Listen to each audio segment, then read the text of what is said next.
Good evening, my excellent students. All right, Mr. Young's U.S. History, 8th grade, Sunday night get-ahead video.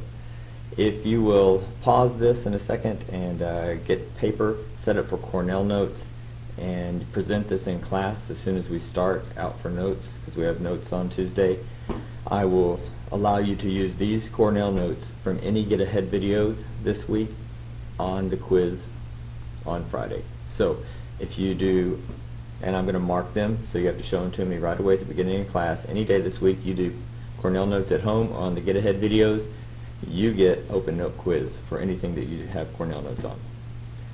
Get the Cornell notes out and you can add to them during class. Okay.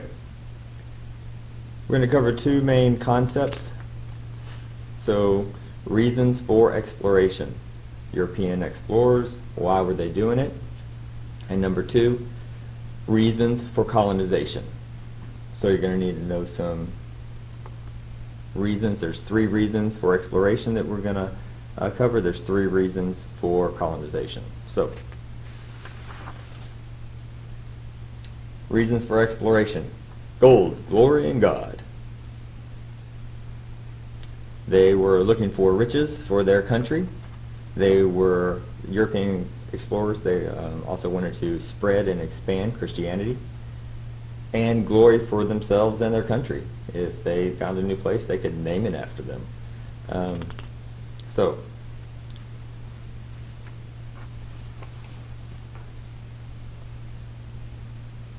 European countries wanted to spread Christianity.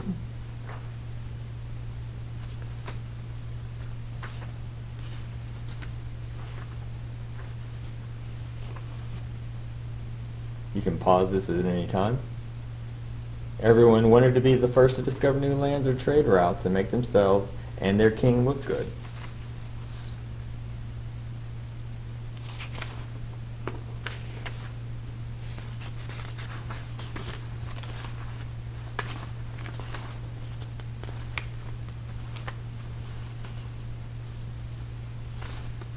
And the glory. Gold goes along with that, but if your country has the most gold and power, you can't. These exploration was very, very costly, took a lot of money, and so they wanted to bring as much of those riches back.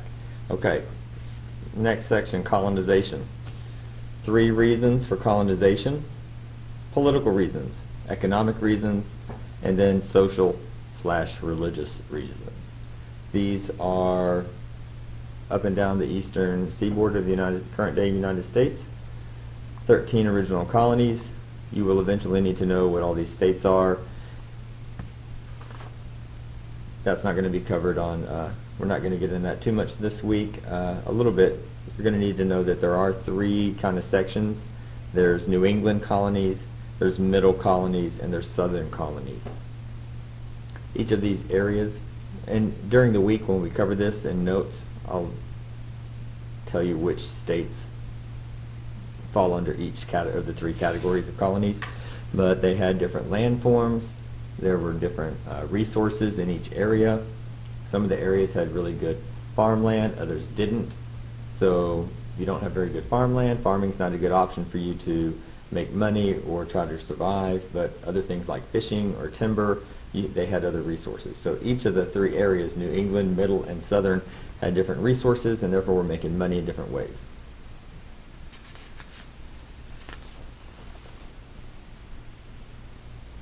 Okay, political.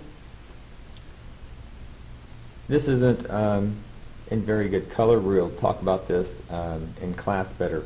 But these are all colored, and what we have here are all the European nations, okay, here on the key. And in class you'll be able to see which European countries had colonies in the Americas, okay? And so there's this big political push to have as much land beyond your country as you could. For this slide right now tonight, you don't have to know which countries match the territory. So you don't have to know which territories were Spain, which were Portuguese, which were French. We're going to discuss that in class. That information about which country had which areas as colonies or territories is not going to be quizzed. You're not going to have that on the quiz, but we'll talk about it. You will need to know it, but not for this Friday. Okay, second one, economic reasons. Increased economic opportunity for settlers, mercantilism, and this is a concept that we're going to go into in depth this week. There will be a get-ahead video on it. If you take your Cornell notes over the get-ahead video later this week, you can definitely use those notes on the quiz, because there is at least one question on the Friday's quiz concerning mercantilism and your understanding of that concept. But basically, whichever country is the mother country that you're talking about, like Great Britain, all their colonies and what they do bring in money and resources. All of it goes to the mother country, and so they have more power because they have more resources coming into them through their colonies. We'll go into it in more detail during the week, but that's the basic concept. Economic reasons for colonization. All right, here we go. It's an economic system in which nations increase their wealth and power by obtaining gold and silver and establishing a favorable balance of trade. The idea the mother country gains wealth and power by controlling trade of its colonies.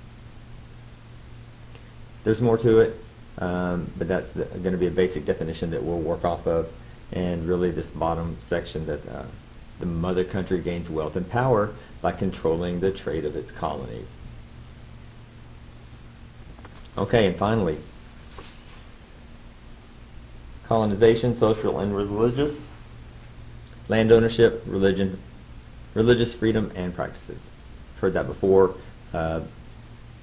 Pretty common information. We'll go into some of the details later in the week.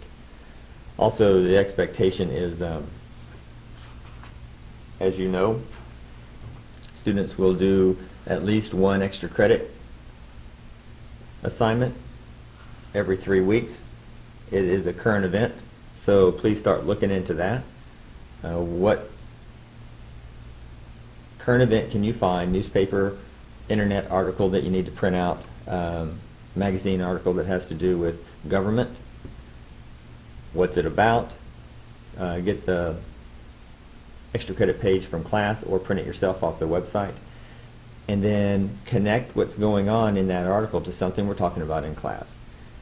Because we're talking about exploration and colonization, it may not be obvious, the connection, so use your brain and find that connection that connects your article to what we're doing in class. Okay, great job. My best students are doing the get ahead videos. Way to go, proud of you, and I'll see you on Tuesday.